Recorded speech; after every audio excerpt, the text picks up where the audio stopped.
welcome everyone to this which should be a really enlightening session, on diversity and inclusion with some of the board members from Startup Atlanta. So we're looking to do this panel as a way to kind of kick off some thoughts and insights as we go into 2021 and really do two things: really get insight from and opinions from people in the audience, as well as kind of share from a personal perspective where we see the Atlanta tech ecosystem going as it relates to diversity and inclusion.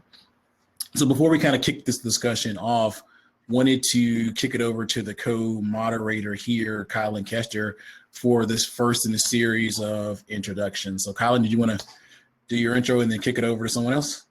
Thank you so much, Joey. My name's Kylan Kester. I'm here representing as the community coordinator over at Startup Atlanta. Also may know me as the head of programming for Startup Week Atlanta. And in addition to all of that, work with Accenture as a strategy and consulting. I'm super passionate about our startup community here in Atlanta and looking forward to us all being able to talk a little bit more about what we work on at Startup Atlanta and how that comes to life. Without further ado, I'll pass it off to Amy. Thank you, Kylan, and congratulations on all your great work on this week and for us at Startup Atlanta. I'm Amy, and I had the privilege of serving on the board of Startup Atlanta by way of my role at Invest Atlanta.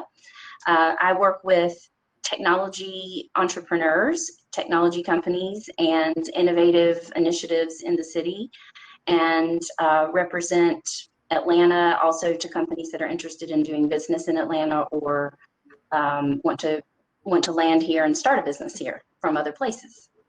And thrilled today about this discussion of being included. So thank you all. Oh, I can pass on. Verinda, we'd love to hear from you. Great. Thank you, Amy and Kylan, and good to see you all, Joey and Tony as well. I am Verinda Prince. I am the newest member of the board of directors for Startup Atlanta. I'm also a new COO for the Russell Center for Innovation, the only nonprofit that's really focused on Black and Brown entrepreneurship. But I'm not new to the ecosystem. Before this, I was at the farm with Comcast NBC Universal for roughly 3 years. So hometown girl that's back here, that's doing all of I can to support startup founders, and just really honored to work along some amazing people, both with Startup Atlanta and also with the ecosystem. So I'm looking forward to our very rich conversation today. Tony.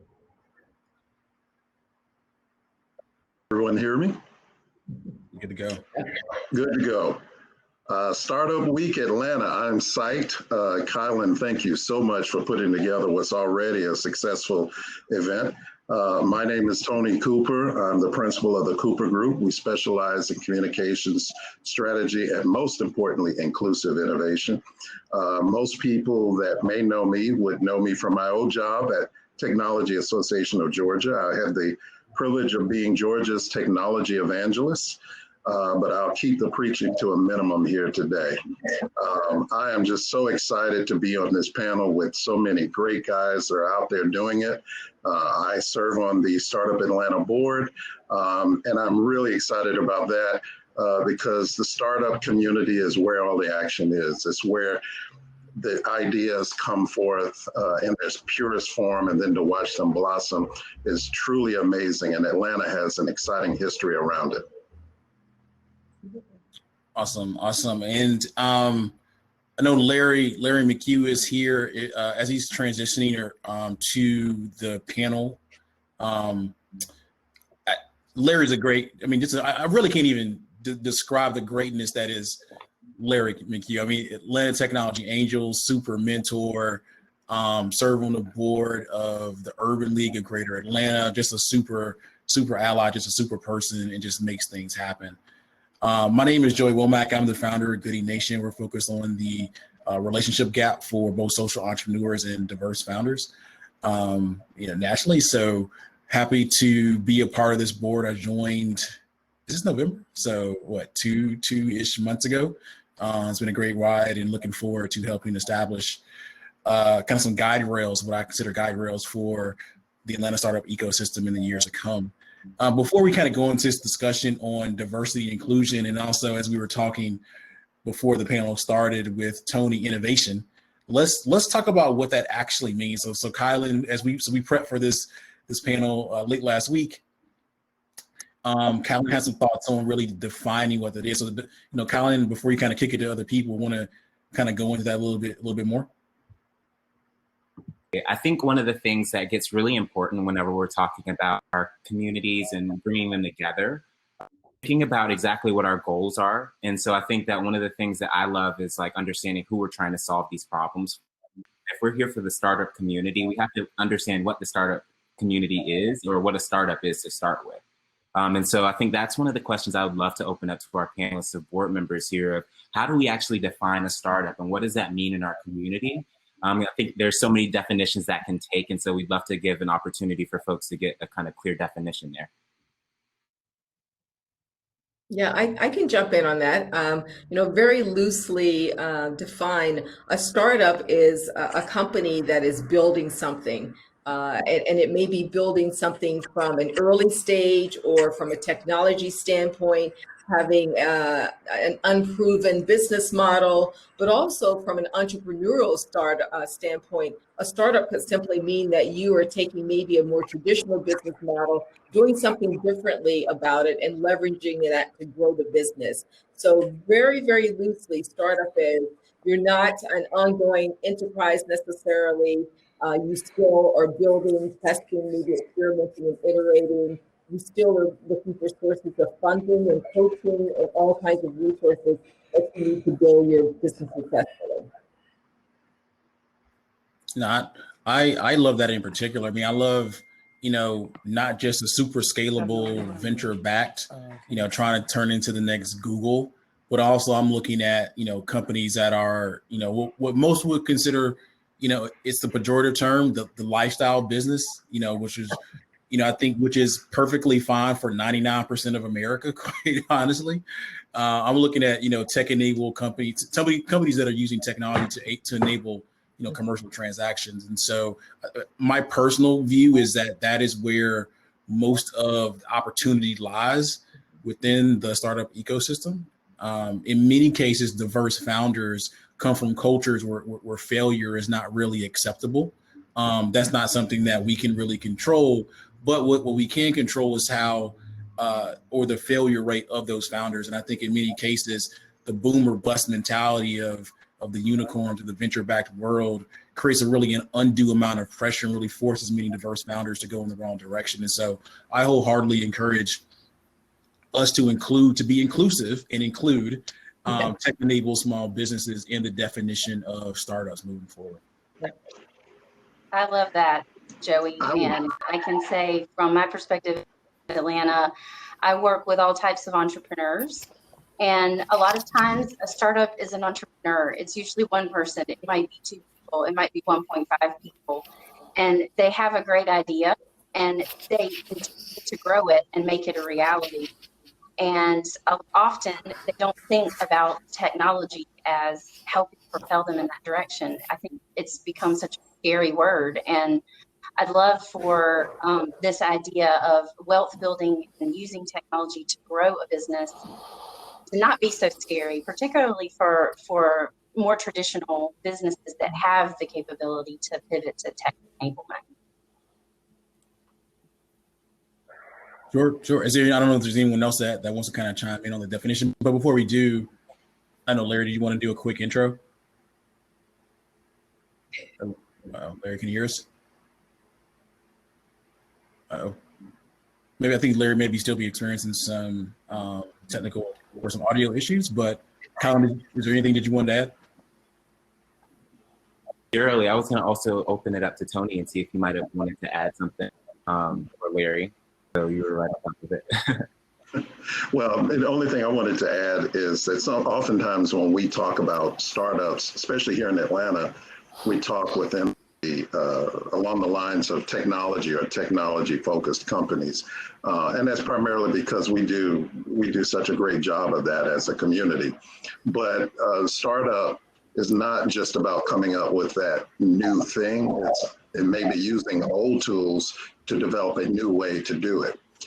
One of the examples is I was fortunate enough to be born in a family where our family business is over 100 years old, which is a milestone for any company, but certainly for a company in our community, in the Black community. Prior to COVID, my brother who runs the company had already started looking at technology. He's a barber, and the family core business outside of real estate is barbershops, because he was looking at how to leverage technology. And then, of course, the urgency of the pandemic forced him to change his whole business model. So while it's still barbershops, it is a whole new way of dealing with that business. And the source of that change is being led by technology. So when we talk about startups, we should really be talking about innovation, and innovation is the flip side of disruption. And if I were to put on my Startup Atlanta hat, I'd say Atlanta is definitely the place for that kind of disruption. It's in our DNA. It goes all the way back, towards the end of the Civil War, where we disrupted and invented the whole New South concept and welcomed the world to Atlanta within a few years of the establishing these institutions at a time where they just didn't exist anywhere in the country, whether we're talking about Georgia Tech or the Atlanta University Center, all the way up to Ted Turner disrupting the whole media business. And, you can just list example after example, and not just in media and technology. You can go back to the civil rights movement and our leaders like Andy Young, John Lewis. They were doing the same thing, but in a different way. They were innovating. And as a result, we're all benefiting around the world. So what better place to come and innovate, start up a business than right here in Atlanta? Kylan, before we move on, if I can just emphasize something that Tony said about technology. Right now, about every business is technology enabled. And I think startup is making that transition from using technology to, in Tony's words, leveraging technology in a way that is innovative and allows you to grow your business.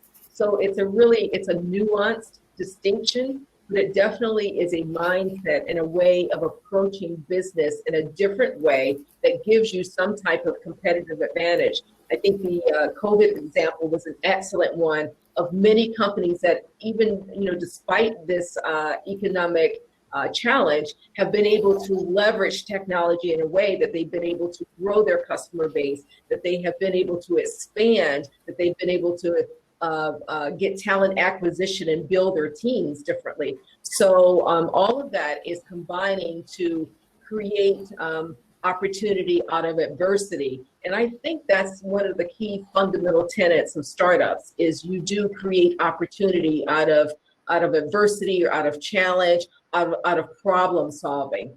So it's as much a mindset as anything else. Nice. So, amazing definitions of being inclusive from the type of, let's say, business.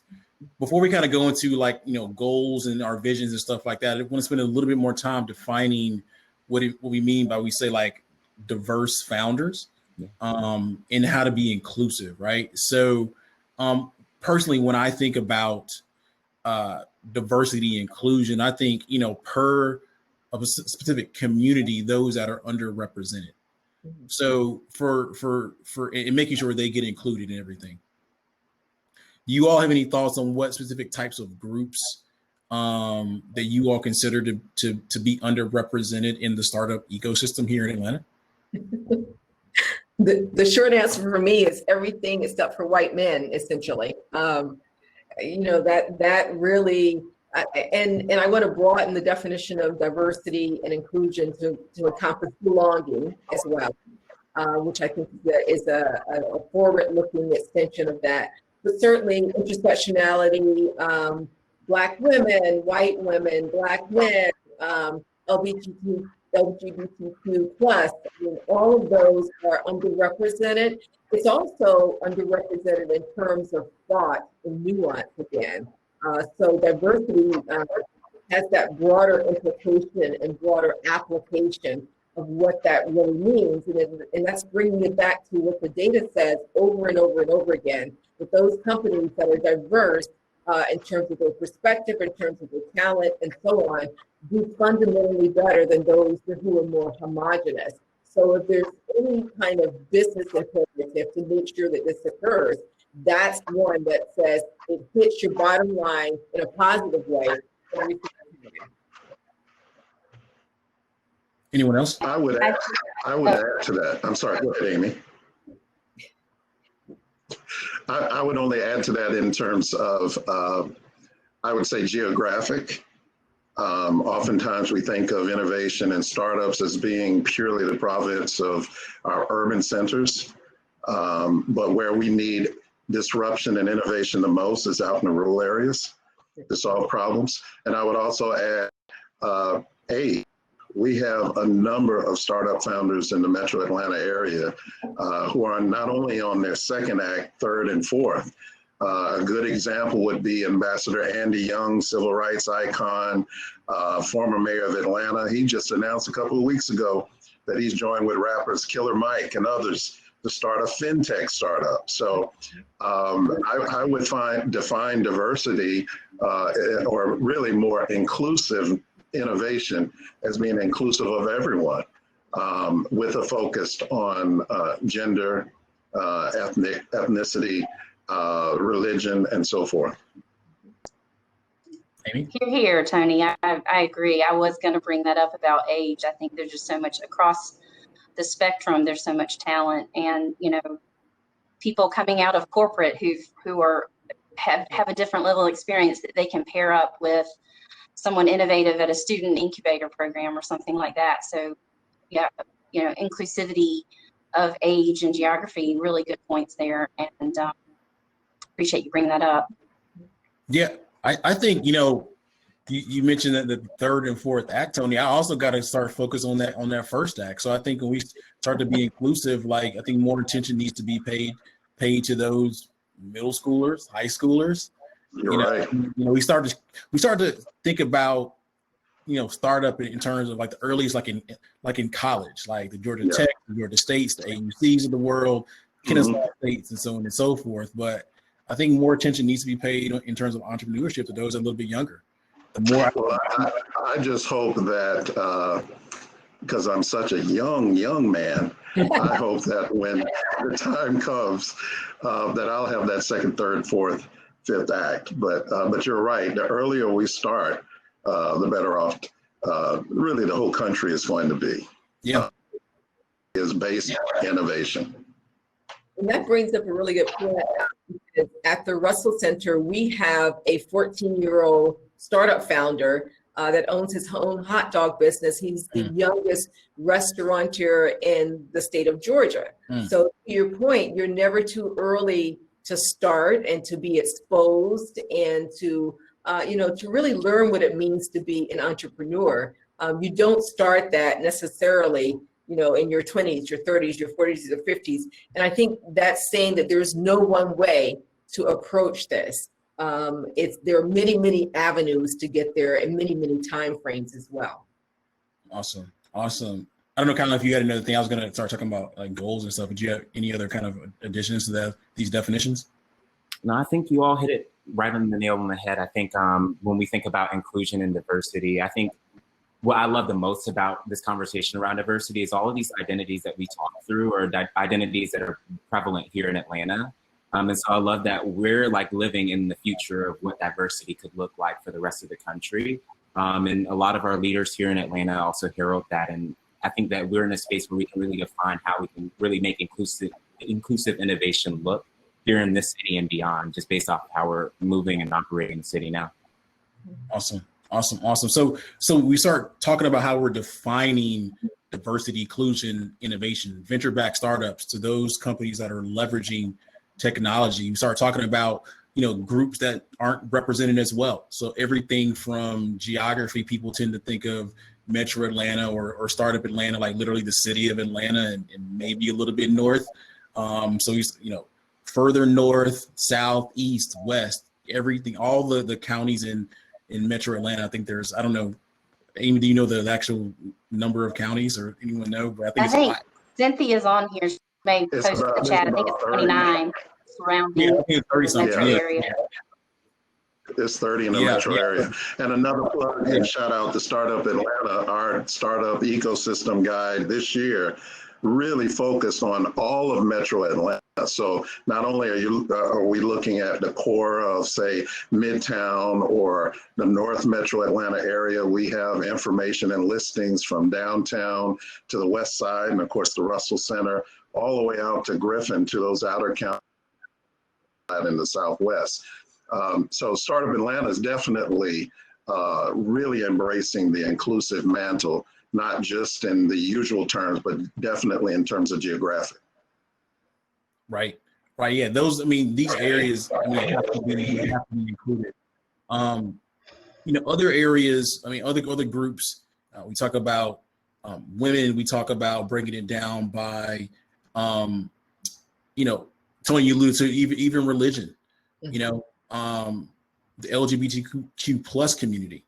And, obviously by age, both on the young side and maybe I'm going to say the more seasoned side as well. Right.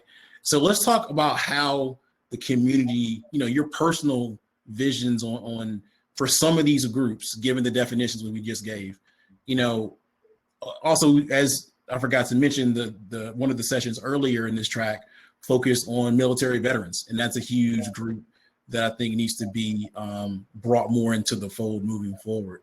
So any of you all have any thoughts on specific goals, or you can get as specific as you want to, or maybe even kind of somewhat general on things you'd like to see movement on in the next year or 2 or 3. So for example, one of the kind of the sub goals for the Black tech community here in Atlanta is getting 100 Black founders to launch MVPs using no-code technology by this time next year. So by essentially November 2021, spin up 100 Black founders, set up 100 Black MVPs or startup products using no code, right? And so, that's just one example. Any of y'all have any thoughts on, again, some of the areas that you'd like to see improved or given more attention to moving forward? And Colin, I'll kick it to you first. I think there are a few areas that I'd love to personally see Atlanta continue to focus efforts into. Not only the amount of money raised and also funded into diverse-led companies, but in addition to that, other ways that we can support these companies, like how many pilots or partnerships we can help these companies get, or how many of these companies are actually being formed and across different industries. I think that, we see the kind of disparities in types of industries that different races here in the country, or not only the country, but here in the city alone, are kind of separated into. And so I'd love to start seeing more diverse Black people of color founders in tech communities, but also in industries that they haven't been, like in real estate industry, for example, or other industries that are emerging, like the Internet of Things, for example. So that's kind of what I would be interested in seeing different programs and different organizations focus on. Certainly open to some other perspectives from you all. Well, I would like to see us continue to leverage and build on our strengths. We've talked about a lot of our strengths in terms of diversity, in terms of where we're located geographically. HBCUs are literally in our backyard. So, talent, leveraging the fact that athletes and entertainers are now becoming not only investors, but becoming startup founders as well. I mean, so leveraging all of those in a way that connects us so that we collaborate more fully. I think, Startup Atlanta with the guide to the ecosystem is a really rich example of how we're doing that, because we're doing almost like differentiated learning or differentiated support, where no matter where you are in terms of a business, no matter what your industry might be, or what your problem that you're solving, or what your challenge might be, you have many, many, many options from which to choose from in terms of how do you access resources, how do you get support. So we need to continue building on that, and frankly, make it so that it's accessible to everyone, equitably. That's certainly going to be one of our challenges with Atlanta, with the wealth generation gap being so stark here. That's something that is both an opportunity and a challenge for us. So looking at and framing it in a way that says, how do we take the best of what we have, including the best of us, to make us collectively even better than what we already are? Nice. And speaking of investors, I don't know, Larry, can you hear us? I can hear you reasonably well now. Can you hear me? We can hear you. We can see you. So Good. I do have a thought on investors. But before I say that, you want to do a quick intro? Sure. My background, after about 40 years in marketing, advertising, and sales, mostly in higher education and television. I have now been on 4 nonprofit boards, all focused on entrepreneurship. The Startup Atlanta, of course, P&G alumni, Atlanta Technology Angels, and the Urban League of Greater Atlanta. So I'm focused on trying to build the ecosystem. Awesome. We spent some time. I know you kind of trying to get on stage, and we're happy you're here. We spent some time kind of defining. I tried a dozen times at least. Yeah, we appreciate it. We Gotta love appreciate it. technology. Yeah, it's ironic and hilarious at the same time. So we spent some time defining, what we mean when we say like diverse and inclusive and Well, now I'm losing you, Joey. Uh-oh. Can you hear us? I'm gonna put you on mute, and then you should still be able to hear us. So I do want to kind of go back to Barunda, something that you said around investors. In many cases, we're always focused on founder, which is great. I do think, however, there's opportunities to increase the number of diverse investors here in the Atlanta ecosystem. I would love to see programs, some capital, some funding that go to improving that number. I know you have organizations like HBCU VC that's focused on it. I believe that Charlton Cunningham is in the audience. I don't have any numbers on the number. I don't know if you all know the number of diverse investors or have any insight in Atlanta. I feel like that number is growing. Like this year alone, there were a couple announced. Yeah. But I love to see that number. Funds based here.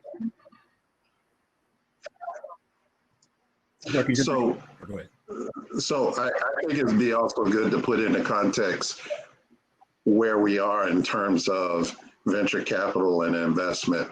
The majority of the venture capital investment in this country is coming out of Silicon Valley. There's a few places around the country where there's bright spots, and of course, Atlanta is definitely one of them. So I say that to say that we should also look at alternatives to that in terms of funding businesses. As I mentioned earlier, my family business is over 100 years old at a time where nobody was investing in Black businesses in a southern state, or probably anywhere in the country. But you had to find a way.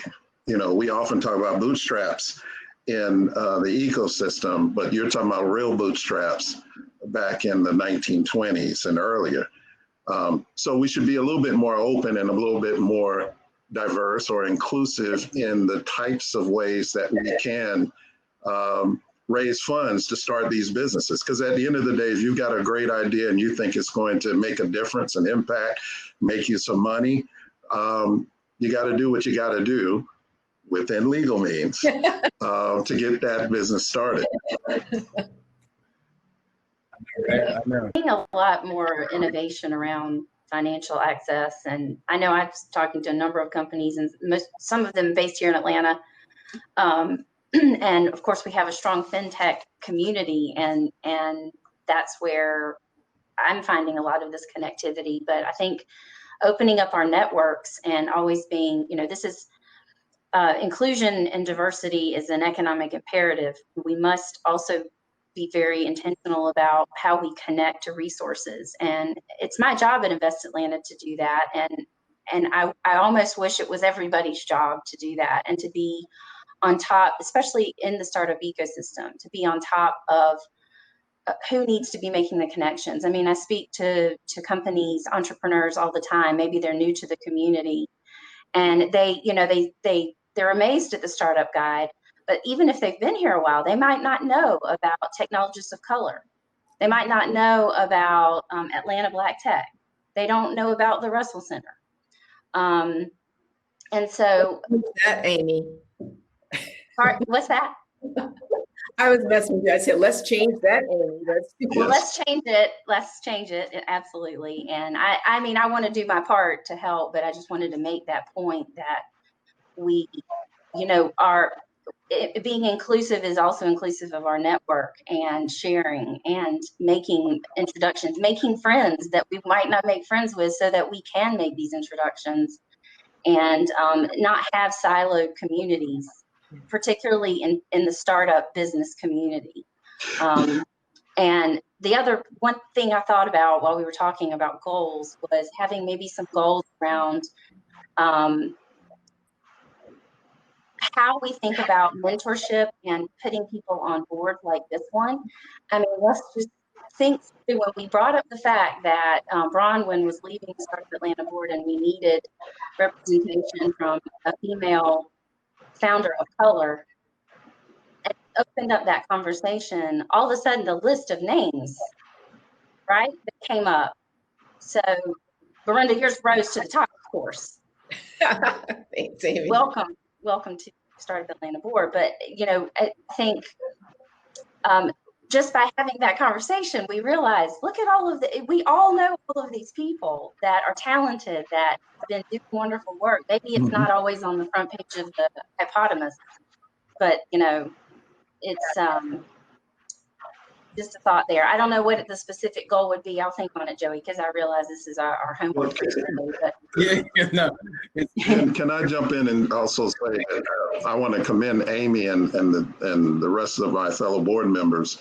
I've had the privilege of being on different boards in different states here in the South and in the Mid-Atlantic. And when the issue of diversity, so long as the diversity discussion is about something external to the group, the conversation is a lot smoother. When you're talking about internal facing, about the board, it gets a little tense. We did not experience that at Startup Atlanta. It was a natural flowing conversation. There was hardly any debate about how to move forward. It was just having the so many names to choose from. So we're truly blessed in Atlanta. But I want to go back to the investment part, because this is something that's very specific to, I'll say, startups for African-American startups. The ecosystem is conditioned to go after the VC capital. That's kind of what we do. And you go and you get that through the networking, through doing all of these pitch contests and events and et cetera. What I have seen is a lot of great businesses out on opportunities to really become a full-fledged growing business, because they spend 90% of their time, and I'm talking about Black startups, doing the pitch circuit and talking to VCs. So what you end up having is, for example, there was a startup in Atlanta, had an opportunity to talk to a major player in the space that they operated in. They spent their pitch on trying to get them to invest, when the reality is they should have been having a discussion about how they could do a pilot that would take them to market. Yeah. And compared to startups of non-color, they don't have that burden. It's not regimented that the venture capital route is the only route, but we follow that. And a lot of our companies don't get to go to market, or by the time they get the investment, the great idea that they have is already in the marketplace, and they can't thrive. So I can't stress enough that, as a goal, Atlanta has always been different from everywhere else, that we need to come up with different ways to invest in these companies, and quite frankly, a different measurement for success. because success in a market like Silicon Valley is going to look different than success in Atlanta, and that's okay. Right. But I think because Silicon Valley and other places dominate, that becomes the measuring stick. Atlanta's big enough, vibrant enough, diverse enough where it can chart its own course, and we need to start doing that. So that's one sort of overarching goal I would like to see. Nice. Yeah, that point, Tony. I think Jay Bailey mentioned this at some point, and it stuck with me. He's like, we don't want to be the next Silicon Valley. We want to be the first Atlanta. So building on what we already do and what we know we can do and do well. And I have long been a proponent that the best way to grow is through customer acquisition, because you get to dictate the terms, you get to it demonstrates traction.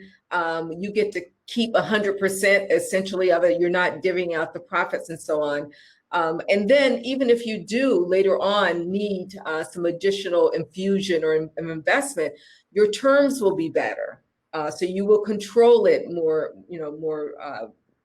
we're better off. And so customer acquisitions should be one of the focal points, I think, of any business, of any startup, is that is where it should be. And I think the second one is bootstrapping is also another one, where it's bootstrapping or friends and family. That can be a great way of an infusion of investment in cash.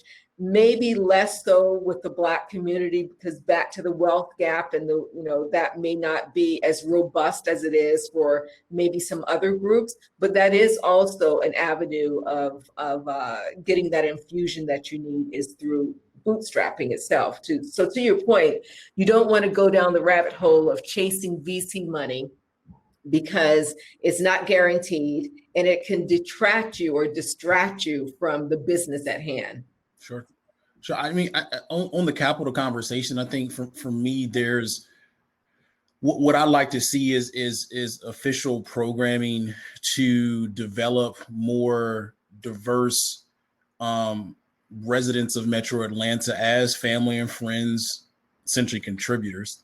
Be less invested, but just contributors, right? Just to help those that do have a little bit of disposable income to understand what it's like to support a diverse founder that is a family member or a friend. I like to see more efforts go into training, put like diverse people to be angel investors, what that looks like. Because there are, I mean, having a large professional class in Atlanta in general means that a number of people probably already qualify to be angel investors or accredited investors, or on the pathway to do so. And so I like to see more efforts in that area as well. And then also, I think I'd like to see more efforts go into the alternative capital space as well, in terms of developing that ecosystem out a little bit more. Not to go into the weeds of that, but I think there's opportunities there. So I don't know if there's any other groups or kind of areas in which you all would like to kind of see addressed in the next year or two. I mean, I think 2021 is going to look crazy. Before I kind of go into this next question, again, if anybody's in here, you have any questions or comments in chat, please drop them. Or if you have any questions or comments, please drop them in chat, and then we'll get to them shortly. So I see Charlton here, Christina, and a few others. Again, if you have any, Nicholas, if you have any questions or comments, please drop them in chat. So I think 2021 is 2020. We know it's been 2020, right? I think that's probably the new thing. Just say 2020 and we all know what this means, right? What do you think it means in terms of the diverse ecosystem moving into the next year, right? I think there's been some shifts in the Barunda on our prep call. You talked about societal shifts. There's also opportunities as now things are remote. I mean, does the startup week even go back to being in person? I mean, can we do this, every single week, and we bring together awesome people like this? So I don't know. So, you have any thoughts on the Atlanta ecosystem, given 2020 as we move into the next year? Well, on the upside, I think the Atlanta ecosystem has shown resiliency through 2020. and will continue to build on that resiliency in 2021. I alluded to or stated before that there have been some upsides, some silver linings in terms of some businesses who have been able to capitalize and leverage on this and pivot and take advantage of these opportunities. But at the same time, we can look at least in the Black business world, which is inclusive of startups, 41% of Black businesses have not survived the COVID pandemic and all of the attendant things. So that is something that's going to change the landscape of what Black businesses look like, simply because there are fewer in that landscape going into 2021. Maybe the ones that are going into it might be stronger, better positioned, but at least we know that there will be fewer. The other thing that's going to shape that landscape, obviously, is the structural or political and corporate support for Black businesses. I anticipate, given the outcome of the election, that some of the momentum of Black Lives Matters will continue to fuel corporate responsibility and corporate interests. We will still continue to see investment in Black businesses and Black entrepreneurs, Black HBCUs, and hopefully also that translates into Black communities as well.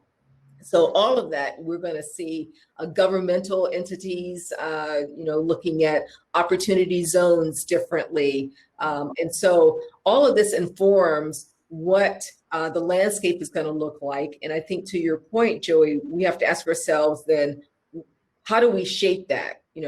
What is our projection? What do we want to state to the universe that we want it to look like for us in 2021? Because right now, I won't say it's a white paper, or a clean slate, but it is, there's more flexibility and latitude in that slate than there has been because of all of these seismic changes and shifts that have occurred in 2020. Right. That's you're absolutely right. Yeah. Anybody else have any thoughts on that? Well, I was gonna say something, but it's not gonna sound that good.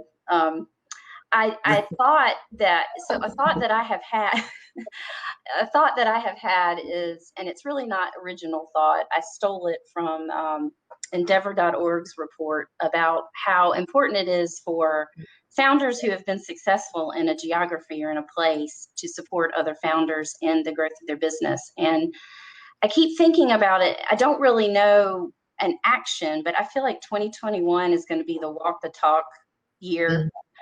And it's going to take a lot of understanding of other people who are different from you and have had different experiences in building a business, growing a business, starting a business.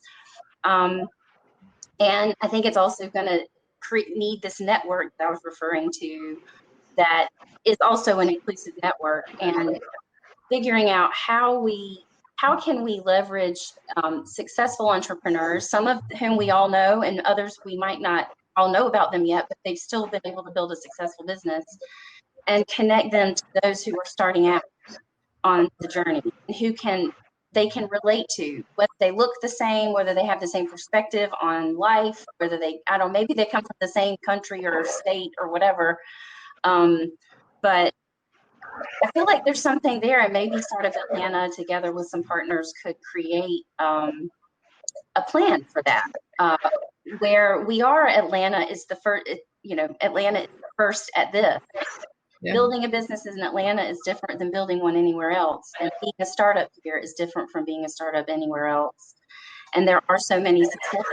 So it's one thing to promote them and make sure they get funded and, all that. But maybe this advisement, mentorship of successful entrepreneurs, helping others in an inclusive environment would be something that we could think through. I know we have our retreat coming up, so just wanted to throw that out there. I've been mulling it over in my head, but I haven't had a lot of input from others, so it would be great to hear, even from the people who are participating on this call, if you have ideas. I think that's a great idea. Yeah. To at least start that conversation. I think it's the best of times, it's the worst of times.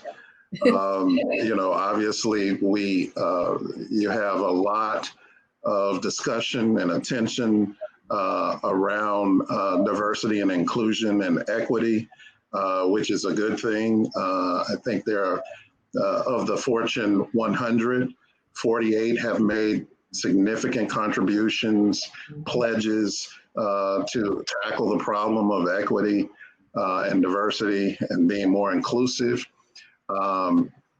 It's been great for me professionally in that I'm getting calls from those companies and they're asking, I've made this pledge, now what do I do?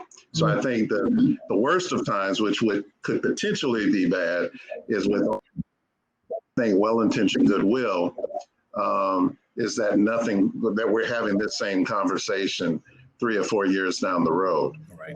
And I think because we're in an accelerated moment in time, because of pandemic and other things that are going on around us, it would become real easy for a lot of great ideas, a lot of great concepts to be put out there and nothing come of it. So I think it's important for great groups like Invest Atlanta, Startup Atlanta, then you have groups like the Russell Center, certainly the work you've been doing, Joey. It becomes incumbent on us to make sure those things, that they're being followed through as it relates to our constituency. Nice.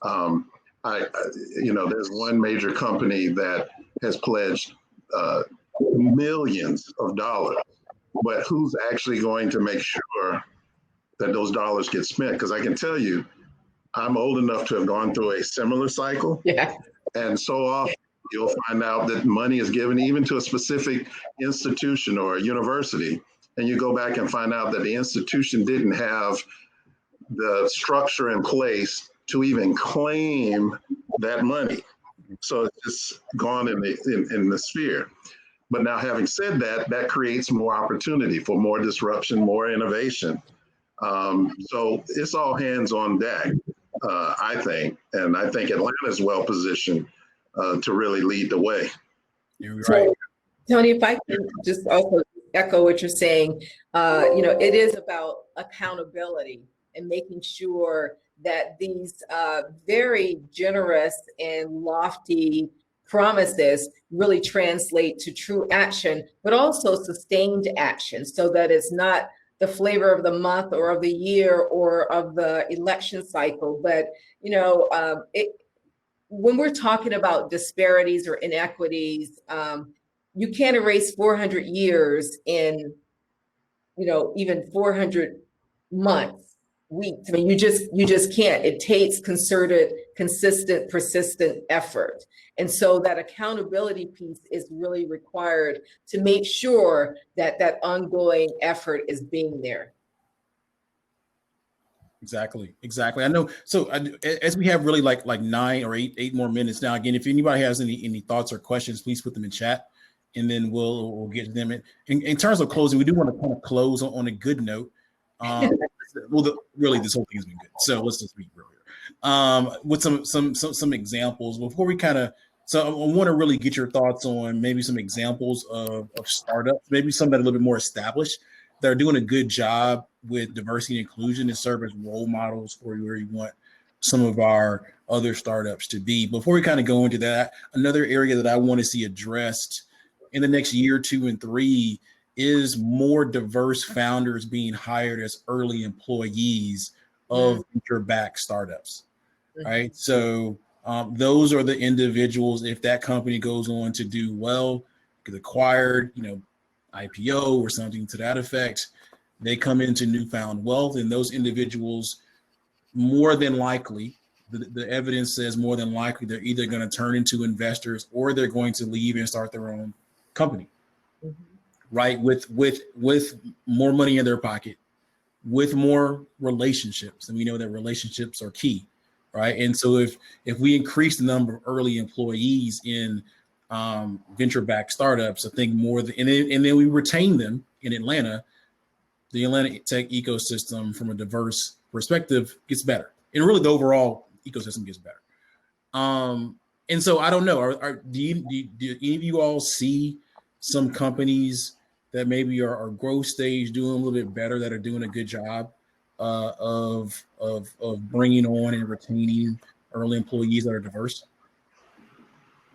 Yeah, Lease Query would be one, Mm. which has a diverse company. Rhodey would be another. Rhodey, of course, Gooder. their main investors is ludicrous. But you have a number of companies. And you know what's great about that is not because someone told them to do it. It's organic. You know, it's just a way of life in Atlanta. And I think because it comes so easily to us, sometimes it's easy for us to overlook that, and we need to, you know, celebrate that. And in the other direction, sometimes it's easy for us to not think we need to do more. And we need to spend a little more time on it. But Lease Query, Rhodey would be the first ones off the top of my head in terms of really being diverse in terms of startup stage. Of course, Tech Square Labs has a number of companies coming out of Midtown and startups that have been truly diverse. I don't know. I know. Well, we've got Carbice. Yeah. Carbice is, you know, Georgia Tech technology founded person of color, growing, just raised this year. I'm working with a company called ID Tech Molecular. They're out in South Atlanta. They have a mobile phlebotomy type center, and they're converting during COVID, and they're serving the South Side, and they are gangbusters. This is more, you know, a little bit on the med tech, health tech side. Mm.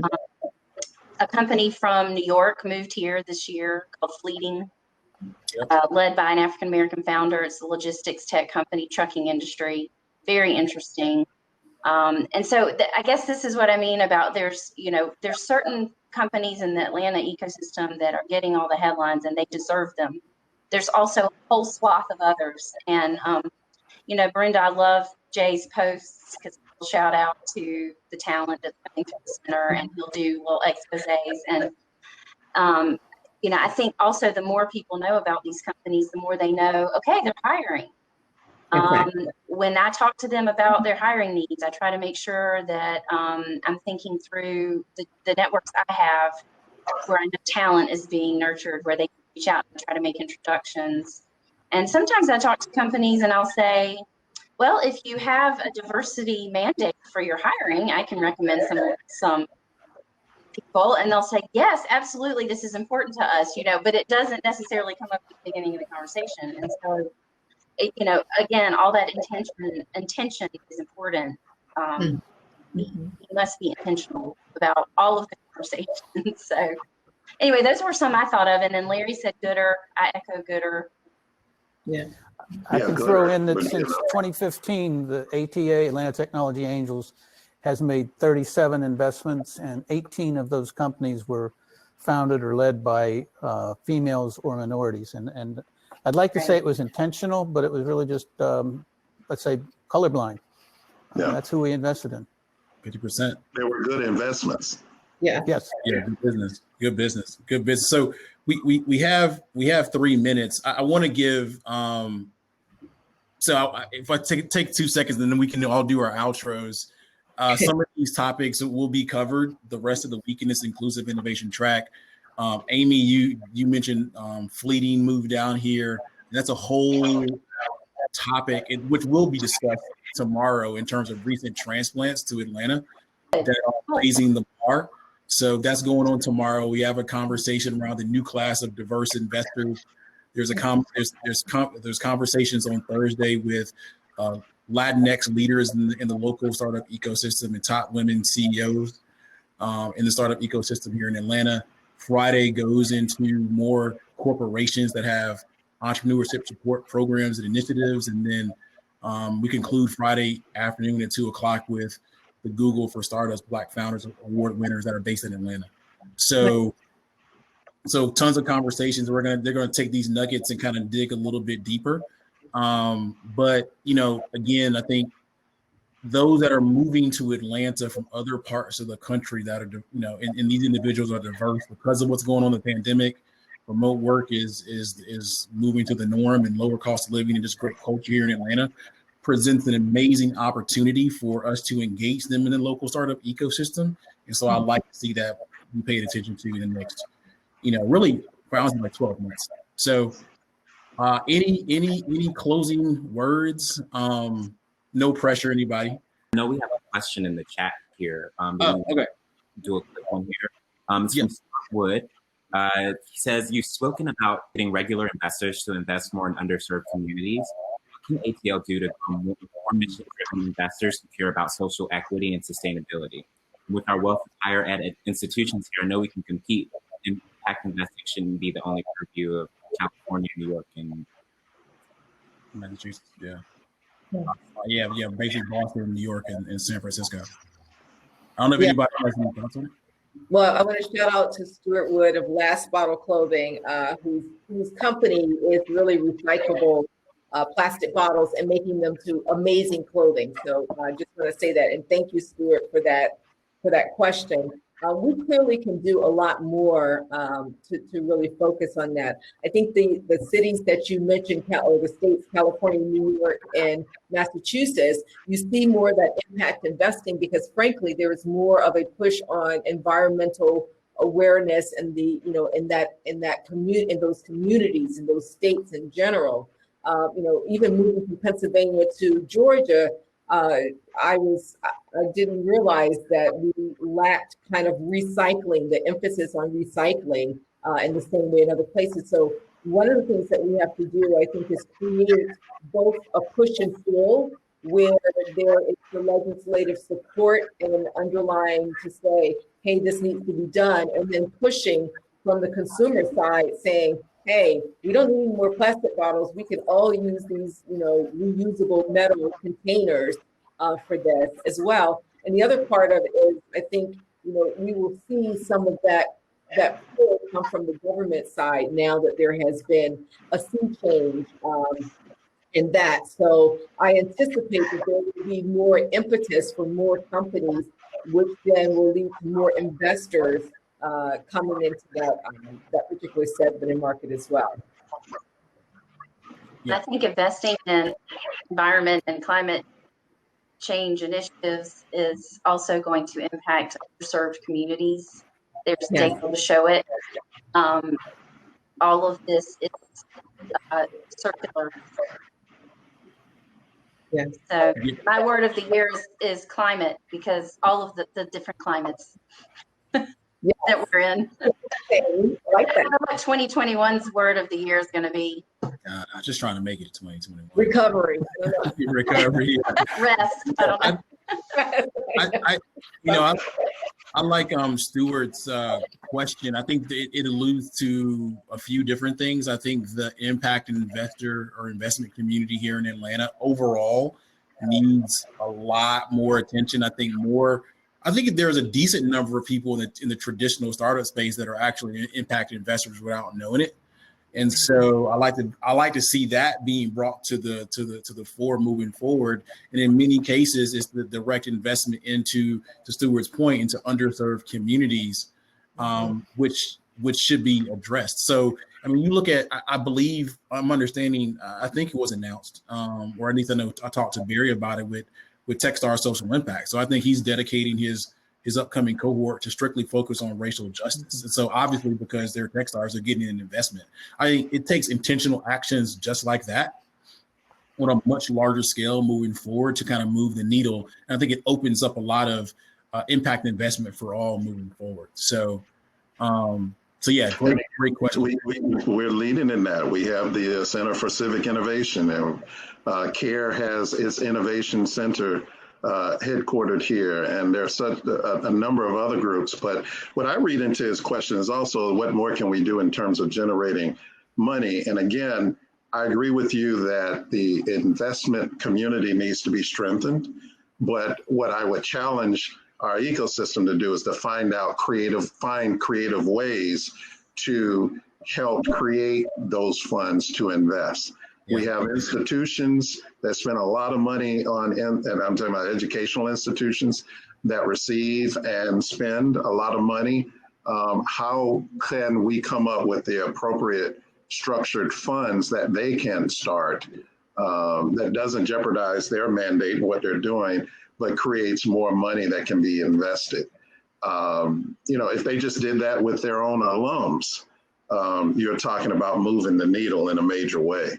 So, it's really about sitting down and looking at how can we boost the traditional ways of investing, but also what can we do to innovate, be more creative to create these structures, these sources of funding that'll be consistent and reliable that we can plug back into the system. And getting our local governments like the city and the state to make it easier for our startups to do business with them. Sometimes the best capital is getting me business. And so if we made it easier for our startups to be able to engage with government, which spends a lot of money in services, then that can go a long way too. Yeah, and I mean, even though our government here in Atlanta is diverse, so I think it's if we can't make government work in terms of startups for diverse founders in Atlanta, I'm not sure it's gonna happen really anywhere. So the serious side. To me. Oh yeah, I forgot Amy's on this call. Sorry. No, but I'm but making notes over here. No. I think in the next year or two, again, craziness of the world going on, so maybe a little bit more difficult. But I think going into 2022, that's something that hopefully the city of Atlanta and local leaders can spend a little bit more time on. I mean, not to put another thing on your plate, Amy. I'm sorry. But yeah, no. I mean, these are all great things. 2021, the future is going to be exciting because we got a lot to rebuild. Yeah. And whenever there's some rebuilding, there's plenty of work to be done, plenty of work for our startups. So that to me is what gets me excited, is that we have an opportunity to not only rebuild, but maybe fix some things that are still working, but can do a lot better. Not that we're beating up on the city, because I tell you, maybe about a year or so ago, the city invested in, smart cities and sustainability. And as they were looking at it, they heard from the startup community about being more inclusive of the startup community, and they totally embraced it. And that came through Invest Atlanta. So shout out to Amy. But those are the kinds of things that we should be looking at moving forward to really rebuild. And I'm excited about the future. Likewise. I know we're at time. I think we're going to do some outros, but maybe in the interest of time, I don't know if anybody has any burning thoughts, but Kylan, do you want to share out an opportunity? Yes. So I've already pinged it in the chat, but I'd love to just bring to your attention that we're also looking at ways that we can continue to celebrate our diverse founders here in Atlanta. And so in addition to doing some really great focused programming to celebrate our startup community, like our Startup Week here, we'd love to do a spotlight feature on some of the diverse founders that make our community so special. So if you know someone or yourself is a founder that is diverse and would like to be included in one of our spotlight features, email me at kylan@startupatlanta.com. And I'm glad to get in touch with you all to see how we might get your story included. Awesome. Well, this has been an amazing session. It has been recorded, and we'll be getting the link and sharing it out with the rest of the community a little bit later on. So thank you all for joining. Thank you, Techstars, for allowing us, Startup Atlanta, to have this platform. I think it's been a really, really important conversation. I think it's pushed us forward a little bit, and then we'll take these ideas and build them into a larger plan for the ecosystem moving forward. So again, I don't know if anybody has any burning final words, but Everybody. Yeah. Thank you, everybody. Great job, Joey. Thank you, Joey. I can't wait to Thanks, hear the Kylan. recording. Awesome. We'll see you Thanks, all later. Techstars. Have a great rest of the conference. All right. Thank Bye. you. Bye. Be well, y'all.